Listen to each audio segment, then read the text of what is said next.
Hello বন্ধুরা, অনেক রকম তো দেখেছেন চুল কাটা, হেয়ার কাটিং। এবার দেখুন কিভাবে চুলগুলো কাটছে, ডিজাইনগুলো দেখুন। দেখতে পাচ্ছেন এটা কি কাট? এক জায়গায় ঝুটে, এটা কি পাখির মতো লাগছে? পাখির মতো নয়, এটা এইভাবে চুলটা কেটেছে। দেখুন বন্ধুরা, দেখছেন চাইনিজ কাট। দেখছে বন্ধুরা, চোখ চোখ করে দিয়েছে তার মাথায়।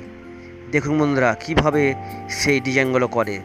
দেখুন বন্ধুরা, তার চেহারার মতো করে দিয়েছে মাথার উপর। দেখুন বন্ধুরা কিভাবে অক্ষরগুলো লিখে দিয়েছে। হেয়ার কাটিং দেখুন বন্ধুরা। বন্ধুরা দেখুন টালির মতো করে দিয়েছে একটা, মনে হচ্ছে কি কিছু বয়ে নিয়ে যাওয়া হবে। দেখুন বন্ধুরা, দেখুন চুলের হেয়ার কাটিং দেখুন। দেখছেন বন্ধুরা কি সুন্দর কাঠবিড়ালির মতো করে দিয়েছে ডিজাইন। এই দেখুন ছাতা নিয়ে যাচ্ছে মনে হচ্ছে, সে কাটিংটা দেখুন। সব চাইনিজ কাটিং। দেখছেন বন্ধুরা কিভাবে এটা কি করেছে কচ্ছপের মতো। দেখছেন কিভাবে রান্না করছে চুলে।